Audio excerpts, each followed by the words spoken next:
बोलिए रामायण मैया की जय। श्यावर रामचंद्र जी की जय। चारों भाइयों के जो बाल चरित हैं वे ही इसमें खिले हुए रंग बिरंगे बहुत से कमल हैं।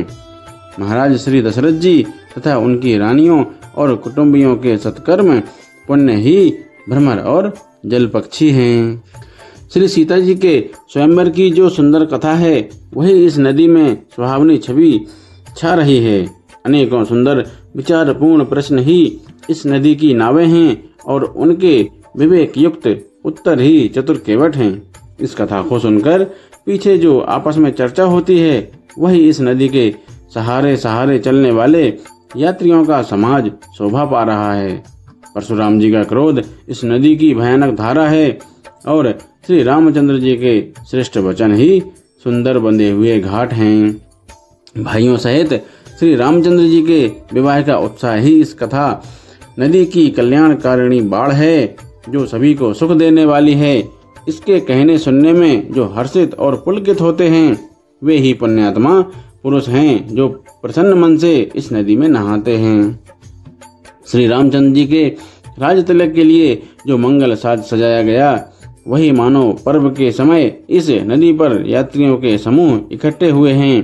कैकेयी की कुबुद्धि ही इस नदी में काई है जिसके फलस्वरूप बड़ी भारी विपत्ति आ पड़ी। संपूर्ण अनगिनत उत्पातों को शांत करने वाला भरत जी का चरित्र नदी तट पर किया जाने वाला जप यज्ञ है। कलयुग के पापों और दुष्टों के अवगुणों के जो वर्णन हैं वे ही इस नदी के जल का कीचड़ और बगुले कौए हैं। यह कीर्ति रूपिणी नदी छहों ऋतुओं में सुंदर है। सभी समय यह परम सुहावनी और अत्यंत पवित्र है। इसमें शिव पार्वती का विवाह हेमंत ऋतु है। श्री रामचंद्र जी के जन्म का उत्सव सुखदायी शिशिर ऋतु है। श्री रामचंद्र जी के विवाह समाज का वर्णन ही आनंद मंगलमय ऋतुराज बसंत है। श्री रामचंद्र जी का वनगमन दुसह ग्रीष्म ऋतु है और मार्ग की कथा ही कड़ी धूप और लू है। राक्षसों के साथ घोर युद्ध ही वर्षा ऋतु है जो देवकुल रूपी धान के लिए सुंदर कल्याण करने वाली है। श्री रामचंद्र जी के राज्य काल का जो सुख विनम्रता और बड़ाई है वही निर्मल सुख देने वाली सुहावनी शरद ऋतु है।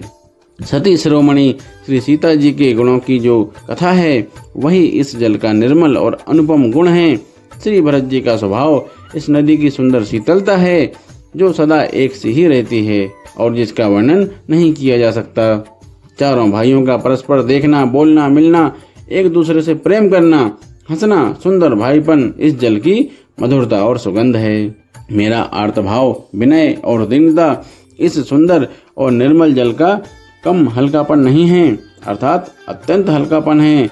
यह जल बड़ा ही अनोखा है जो सुनने से ही गुण करता है और आशा रूपी प्यास को और मन के मेल को दूर कर देता है।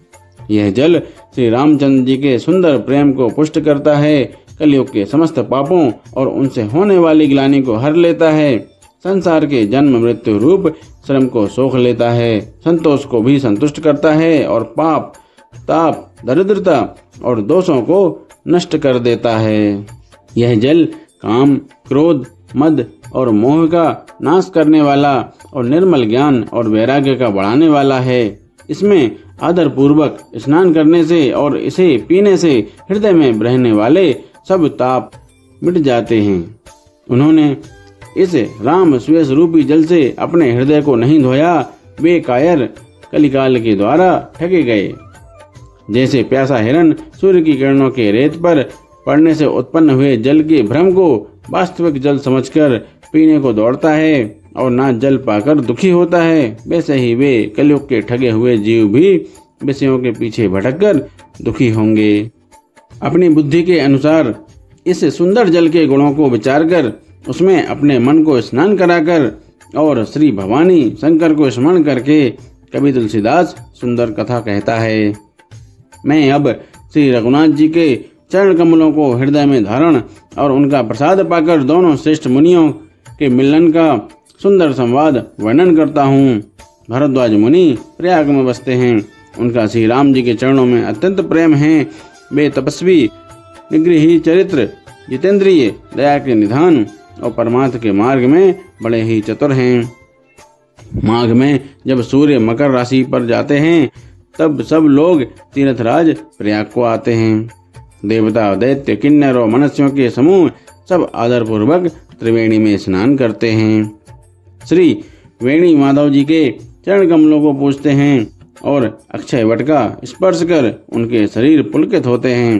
भारद्वाज जी का आश्रम बहुत ही पवित्र, परम रमणीय और श्रेष्ठ मुनियों के मन को भाने वाला है।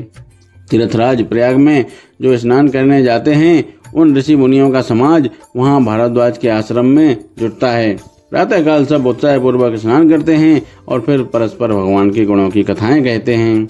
ब्रह्म का निरूपण, धर्म का विधान और तत्वों के विभाग का वर्णन करते हैं तथा ज्ञान वैराग्य से युक्त भगवान की भक्ति का कथन करते हैं। इस प्रकार माघ के महीने भर स्नान करते हैं और फिर सब अपने अपने आश्रमों को चले जाते हैं। हर साल वहाँ इसी तरह बड़ा आनंद होता है। मकर में स्नान करके मुनिगण चले जाते हैं। एक बार पूरे मकर भर स्नान करके सब मुनीश्वर अपने अपने आश्रमों को लौट गए। परम ज्ञानी याज्ञवल्क्य मुनि को चरण पकड़कर भारद्वाज जी ने रख लिया।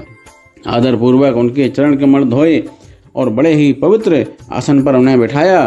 पूजा करके मुनि याज्ञवल्क्य जी के श्वेश का वर्णन किया और फिर अत्यंत पवित्र और कोमल वाणी से बोले, हे नाथ, मेरे मन में एक बड़ा संदेह है। वेदों का तत्व सब आपकी मुट्ठी में है, अर्थात आप ही वेद का तत्व जानने वाले होने के कारण मेरा संदेह निवारण कर सकते हैं। पर उस संदेह को कहते मुझे भय और लाज आती है।